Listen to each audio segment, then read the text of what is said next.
Hello and welcome to Foreign Policy Focus, episode 53. I am the show's host, Kyle. If you're listening to the show and enjoy the show, I would appreciate it if you shared this episode with anybody who you think would like to listen to a show about foreign policy. I'm going to be talking about propaganda today and just how it is that so many Americans are convinced that our interactions and our interventions overseas are so beneficial to them when really they're such a negative for not only the American people but also the people of the Middle East. And hopefully explaining this will help you to when you're reading news or looking at articles or whatever, just realize when they're trying to trick you with one. So let's jump into it. The first kind of group of propaganda terms and phrases I want to talk about is propaganda that kind of leads to getting started in interventions. And so whenever I'm reading news stories about U.S. ties to various countries, whether it would be like a Libya or a Syria, an Iraq, a Turkey or whatever, I always look for certain phrases because a lot of times you can kind of indicate if the U.S. is maybe playing war there one day, if they're wanting regime change or what have you. One of the ways that this kind of happens is by the way they describe the head of the state. So in North Korea or in Iran, they're very critical of the head of the state. The same with Russia, very, very critical of Putin. This is mostly the media, but the U.S. government as well also comes out with these. While they may differ on some of their opinions about maybe Putin, they're always pretty much in line when it comes to, let's say, a Kim Jong-un in North Korea, where they're convinced that, that little guy's nutty and you can't deal with him. And if you convince the American people of this, then the government could take whatever action they want, because who knows what the North Koreans were going to do. They were unpredictable. They were irrational actors. And of course, in a lot of ways, that's absolutely not true. Kim Jong-un, at least in some moments, has been able to say, hey, look, we're working on this nuclear program because of the U.S. interventions in Iraq and Libya. We saw that Saddam Hussein and Muammar Gaddafi gave up their nuclear weapons program, and then years later the U.S. went and invaded. And so we don't trust that if we give up the nuclear weapons program, we won't be invaded. Whereas at least Iran has maintained some level of nuclear independence, even if that is minuscule at this point. But they are working on like a ballistic missiles program. And while I can't argue that Iran would pose any sort of threat to the American empire, they may pose some threat to some American quote-unquote interests in the region. And we will be talking about that word later as well. And so Kim Jong-un recognizes that the nuclear program isn't what's going to cause his country to go down. It's going to be getting rid of the nuclear program, or at least that's what he believes. Certainly that he doesn't want to go down like a Muammar Gaddafi or Saddam Hussein, where you get hung and people throw shoes at you, or in Gaddafi, who suffered one of the most gruesome deaths of anybody I've ever seen. He got sodomized to death, I think, until they shot him, but they may have just sodomized him to death. Very, very brutal there. And so if Kim Jong-un sees that, he says, well, I don't want to go that way, so I'm not going to do what that guy did.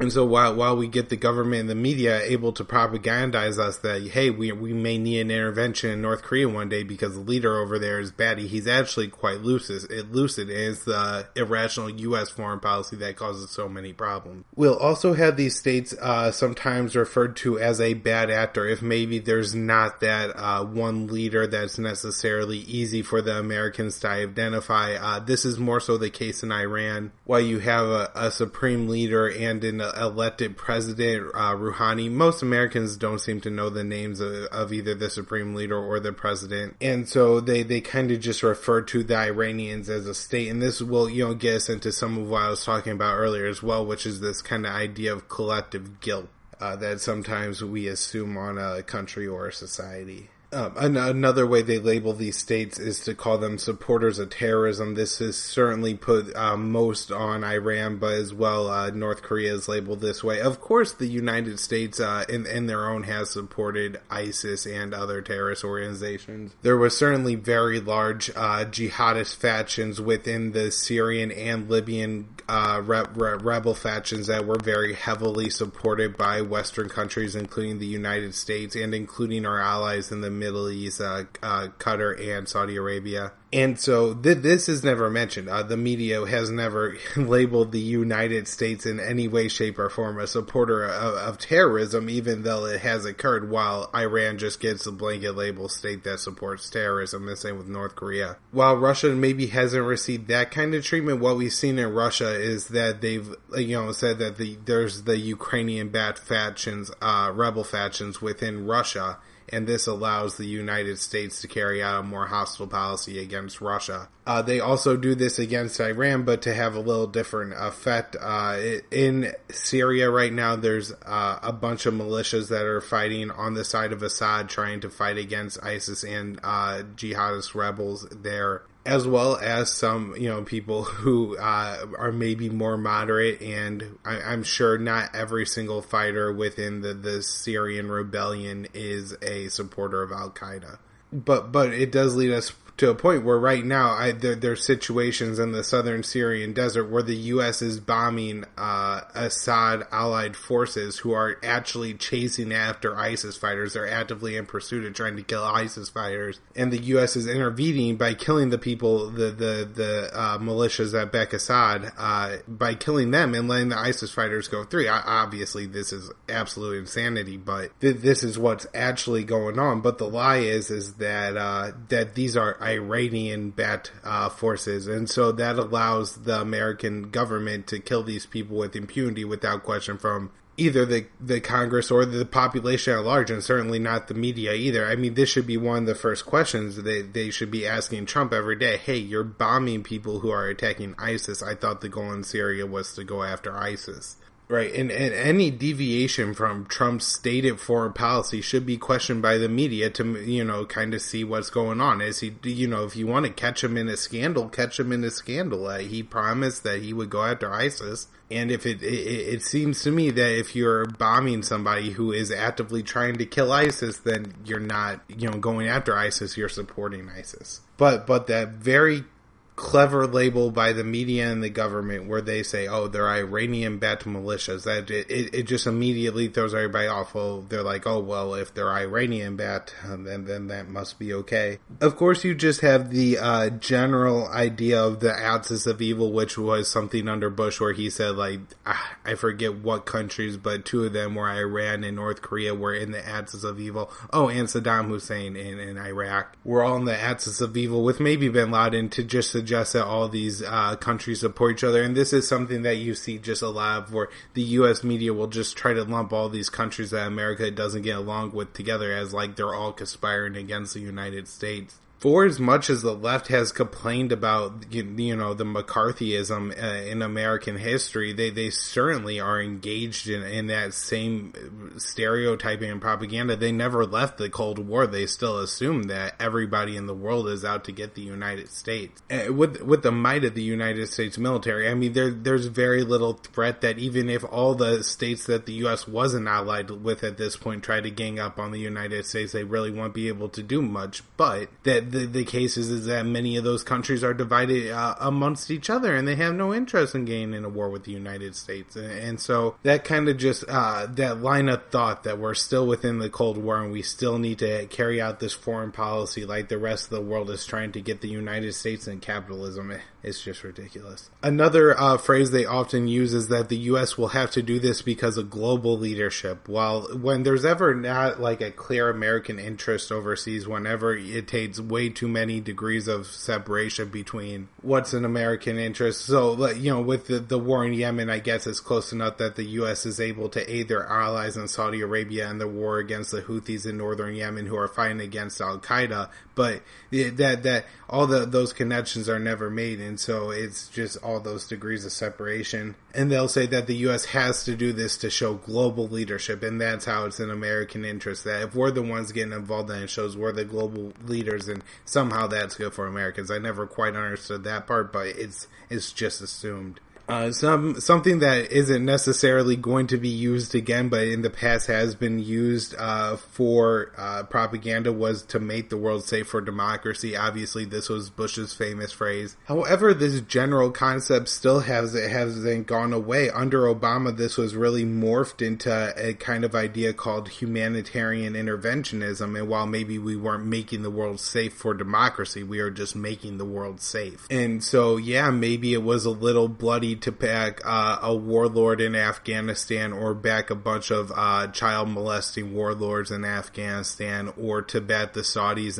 against Houthi, or to bat the jihadists against Assad or Gaddafi. Doing those things would somehow in their minds make the world better, and so America was just entitled to do it. And for so many people who are absolutely disgraced and mocked George Bush, and rightfully so, for his blunder, thinking that the United States killing Saddam Hussein would suddenly turn Iraq into a paradise, simply allowed the same thing to happen under Obama. And so it seems to me that Trump is kind of sticking with this more Obama line of propaganda, where we're still seeing that, we're supporting the moderate rebels, or we're supporting Saudi Arabia against the Iranian-backed Houthis. Yeah, this is another thing, just to make that clear, is that it's always labeled this way. There's never a question about any of these labels. Iran is always a bad actor. Putin is always a bad actor. Kim Jong-un is always crazy. The Houthis are always an Iranian-backed militia. Of course, Al-Qaeda in Yemen is receiving more support from the United States in their way of supporting the Saudi air campaign against the Houthis than the Houthis have from receiving support for Iran. Simply put, the Saudis would not be able to carry out their war against the Houthis if it wasn't for the United States. And if it wasn't for that air campaign, the Houthis could fight against Al-Qaeda in the Arabian Peninsula and southern Yemen, but that isn't happening because of the U.S. intervention. And Iran has only given Yemen, to my knowledge at this point, some small arms, and very few at that. Scott Horton did mention that he had a source that said that now the Iranians are giving more support to the Houthis. I also know that Qatar is a nation that supports the Houthis, so this may also have something to tie in with there, but more of that in a different episode. Well, now, always a favorite of the U.S. Army on a global level, we have the phrase called these peacekeeping missions. This basically is just the world saying that, hey, this region's dangerous, so we're going to solve that by putting our armed soldiers in the middle of it. Of course, this has led to numerous atrocities committed by the UN peacekeepers. They're foreign actors coming into a region with little ties or care about the region itself. Oftentimes they're caught extorting, raping, murdering, or just stealing from the local populations. There's a lot of questions to their effectiveness. A lot of times they're not allowed to do what would seemingly be actually helping people, and then at different times they get involved and end up killing people. In a lot of ways, I think they are allowing to rubber stamp maybe some conflicts that shouldn't be settled in the way they are, such. And so nobody will ever question it. If it's a peacekeeping mission, then you say, oh, okay, well, this is all about saving people. We think to like times where, you have aid workers rescuing villagers before a evil militia comes in and rapes all the women and beheads everyone. And simply, that isn't the case. The lines aren't that drastically drawn. It's much more in the center where the UN peacekeepers aren't always good actors themselves. Another term that's often thrown around when the U.S. doesn't seem to have any real interest is regional stability. Of course, you could kind of throw a dart at the globe, and so long as you hit somewhere with land other than Antarctica, you're going to find that place has a significant financial interest in some way to the rest of the globe. Everybody's either borders an ocean, or is important or part of an important land route, or in just some way affects a lot of global trade. You could say like a third of the world's trade flows through this ocean or that ocean, and this country borders that ocean or the other ocean. And so with very few degrees of separation, the media and the government are able to sensationalize a story for Americans to think, oh no, we have to act. This is something that's used very much so in the South China Sea region, where the government will say that we need regional stability there because so much oil or so much commerce flows through the region. And so this is the way they kind of prime the American people for being ready to actually get involved. I mean, we're sending like nuclear capable bombers to the area and aircraft carriers to the area in order to combat China in the region. And the reason this is allowed to happen is because of the lie that without American intervention, we wouldn't have regional stability. Of course, and like I said, they use this for everywhere on the globe. If there was ever any conflict with Iran, well, then we need stability in the Gulf. If there's conflict with Somalia or Saudi Arabia or Yemen, then we need conflict resolution in the Red Sea. If it's India and Iran, then the Indian Ocean. If it's something in Europe, then, you have all the commerce there. And so there's always some reason to be up in arms. Even in Africa, where you would think that, okay, well, maybe this is an area where there's not like a whole lot of commerce, but the potential, resources and everything in Africa has actually caused a lot of people to be able to advocate for more conflict with China, because now we have to worry about China encroaching in on Africa and stealing all the African wealth, because the United States wants to do that, I suppose. The situation in Africa kind of leads to the next one I want to talk about, and that was the concept of soft power. We have this idea that the U.S. is able to sometimes exercise soft power, which means either throwing money or diplomacy around rather than actually bombing someplace to get what we want. I think somehow this is portrayed as humanitarian. However, we do see that sanctions kill, and while sanctions are always kind of portrayed as a soft power move, or that we're just freezing somebody's assets, we see that the civilian populations in these countries are actually harmed. While the U.S. sanctions against Iraq under Bill Clinton certainly were accompanied by U.S. airstrikes that made the situation worse, a lot of times it was the food aid and medicine being unable to get into Iraq that caused so many children to starve to death. And for the American Congress to be able to just say, we're going to throw some sanctions on you, or at times I think the Department of the Treasury could actually sanction people overseas, for this to be done with such just on a whim and unseriously without any debate at all within the American public just shows how much kind of the way the media has characterized the idea of soft power or sanctions or freezing somebody's assets as just being a nothing move, when really it's very important to the people in these countries. Of course, if Russia said, went to the UN and the UN all decided that they were going to impose an embargo on the American people, I think Americans would be extremely upset. And of course, this happens all the time to countries around the world. One of the other terms I want to talk about, and that is the radical Islam or the terror trigger. It's just those words and the next policies we recommend so many people just blanketly say yes to. You say, because we have to fight terror, we have to do A, B, C, or D, and people say, well, okay, well, if it's to fight terror, because there's kind of this idea that terror is an existential threat, that somehow if you allow these people who hate America to like fester in the desert, they're going to grow and spread, and then one day you're going to have 1 billion Muslims who all want to come to America and blow everybody up. And while that, may seem to like, for me to be kind of making a straw man of what's going on the thinking on the other side, kind of that is what's going on. I mean, we're saying that we have to wage a war against this entire culture. I mean, there's an entire region of the world from Afghanistan all the way really to Tunisia. The United States is pretty directly involved in what's happening there and has been at least responsible for some civilian deaths in all those countries. And I mean, at some stops along the way, we're talking about, hundreds of thousands and up into the millions of people in the last 25 years that the U.S. is responsible for killing in this region. And just to be able to like somehow say the term radical Islamic terrorism, or on the left they just call it terrorism, and all of that goes away, and all that matters is the terrorism, and so we gotta do what we gotta do to get the terrorism. The last one I want to talk about in this category was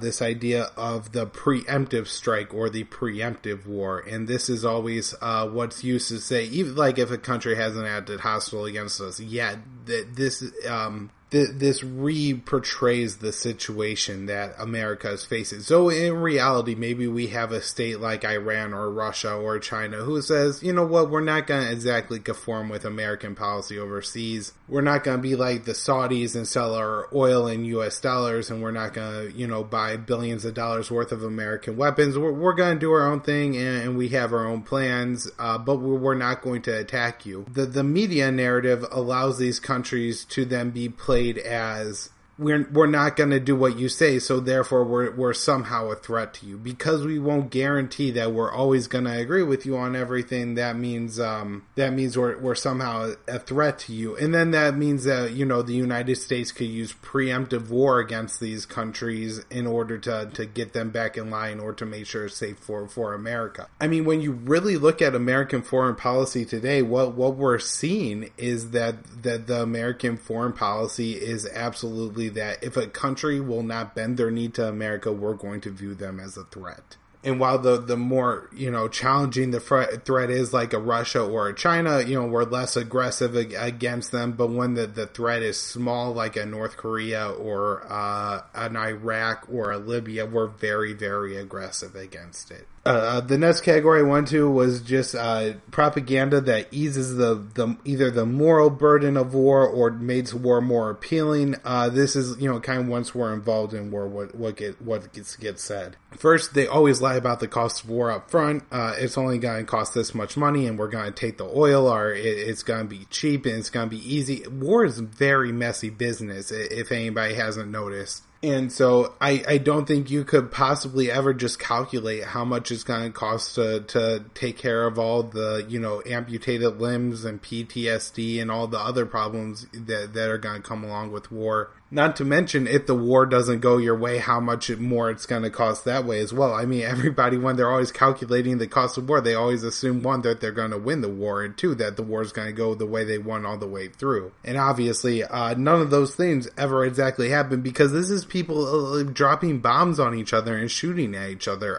It gets kind of crazy. The next one is just how they kind of hide some of the costs for the war. Once the war's already started, then you have to pay whatever for the war to win the war. And so then the cost situation kind of goes away. If you bring it up, then you're just kind of being particular and picky and criticizing the military during wartime, and only somebody who's un-American would ever criticize the government and the military during wartime to say that they're spending too much money or something like that. They also hide the cost of the soldiers' deaths. Of course, they never talk about soldiers' deaths up front. They never say, hey, if we get involved in this conflict, 10,000 of our young men will lose their legs, and another 100,000 will spend significant amount of times away from their families, and so a lot of children will spend time away from their fathers. Thousands of those children will lose their parents forever, and it's just never calculated. And what they do to hide this then is to just absolutely glorify the deaths of these soldiers and make the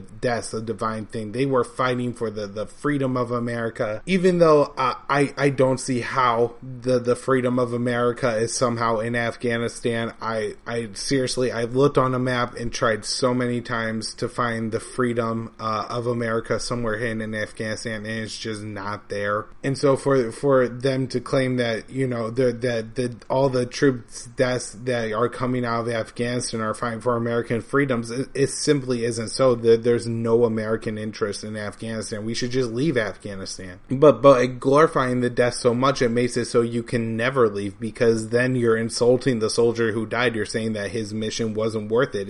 And this is kind of the implicit message that comes along with all the propaganda surrounding the deaths of the soldier. And I'm not trying to say that the Westboro Baptist Church people are right by going and protesting these soldiers' deaths. I think that's absolutely horrendous. I think, the family of the soldier and the friends of the soldier should absolutely go and grieve. But to have all these public memorials where the U.S. government spends so much money in a day where the culture says that everybody has to praise the troops and stand for them on planes and all this stuff, it makes it impossible to then criticize the war, because then you're criticizing that person's mission that they thought it was worth dying for. I also want to talk about a little bit how I think this idea of PTSD kind of actually is a propaganda term. Now, granted, I think the government would have never wished it never, had to admit that the PTSD exists in the first place. Obviously, it's very much a negative for them to have to deal with the fact that the minds of these soldiers are being broken and they really don't know how to fix them, and that's a consequence that they're inflicting on at least tens of thousands of American soldiers since 2001. But I think it masks this idea of moral injury, which is much more severe. This is something that Peter Van Buren, if anybody's interested in the idea of moral injury anymore, I would look up Peter Van Buren and look at some of his work, especially his most recent book, Cooper's War.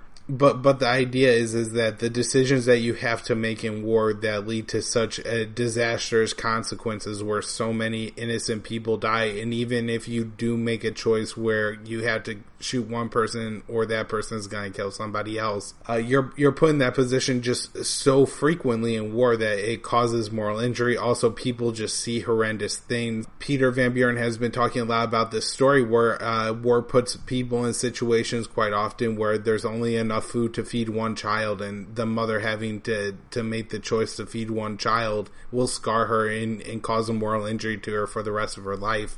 We often talk about like the suicides that coincide with war, but a lot of those suicides don't occur actually until the soldiers are over, like into their older or into their 50s, and so seems to be an interesting trend, although it does seem that more young soldiers are killing themselves as well. The term civilian casualties I really think hides the actual thing, which is that you're killing innocent people.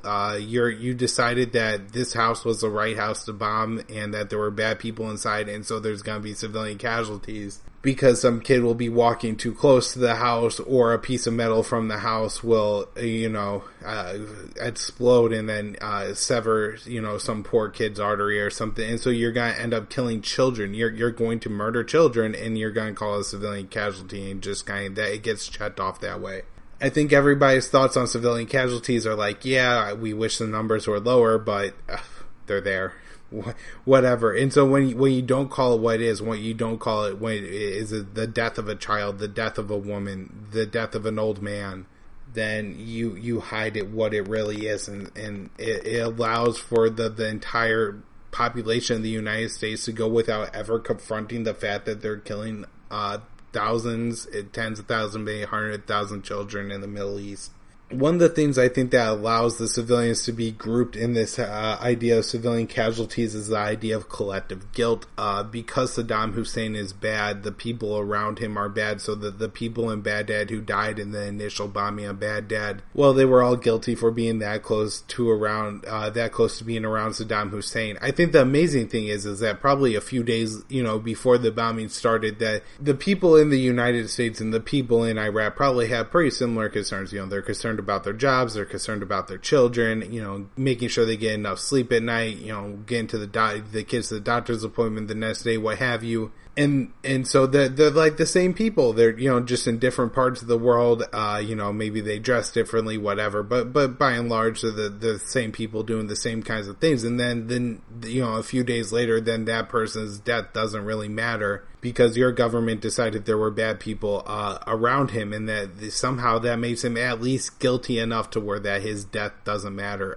It's just it's such a strange concept. I mean, we see it really apparently, I think, in Yemen, where the United States is allowing the blockade of pretty much an entire country in order to get a few thousand Houthi rebel fighters, even if the Houthis were the true demons that the United States and Saudi Arabia portrays them to be. To allow people to die by the hundreds of cholera. I mean, the latest count I saw was, I think, 923 people in Yemen have now died of cholera since April 27th.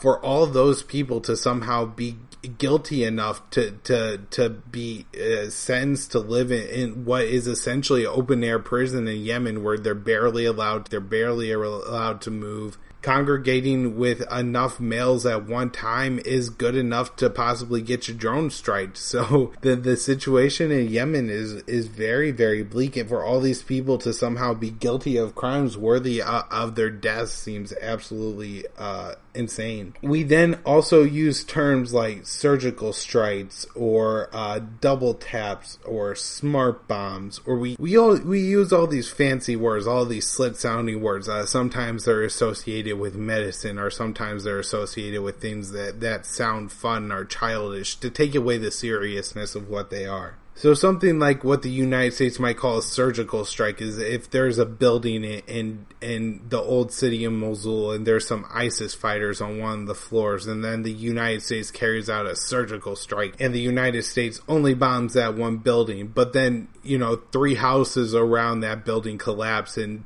20 civilians die from the U.S. airstrike, and we call it a surgical strike, like somehow it was clean cut and nice. And we removed the tumor of the ISIS fighter, but the rest of the body of Mosul was able to live more healthily. That's simply not what happened. We caused a lot of property damage, a lot of innocent people died. created a lot of resentment for America, and all to kill 2 ISIS fighters when we just created 4 more. Double traps or signature strikes are when a drone will strike an area and then like 10 to 15 minutes later will come back and then strike that same area. The idea was to, make sure that if you bombed the Al-Qaeda guy that was in the strike, but you didn't kill him, you killed him with the second strike. Unfortunately, what happened is that you ended up killing a lot of civilians who then, rushed in to try to, a bomb goes off, you want to help your neighbor. Right? It's not that you're a terrorist. It's that if you see, if somebody walks down the street in America and sees a burning building and runs into that building and saves the person inside, they're a hero. If the arsonist comes back 10 minutes later and then, throws another Molotov cocktail inside while the guy's trying to rescue the family inside, well, that guy, he's just a huge monster. But that's not the way we look at it when it occurs overseas. The names of weapons, I think, is meant to be directly appealing, especially to young men. We have planes named like Eagles. We have Patriot missiles. We have Hellfire missiles. We have the new F-35 is the Lightning. The A-10 is the Warthog.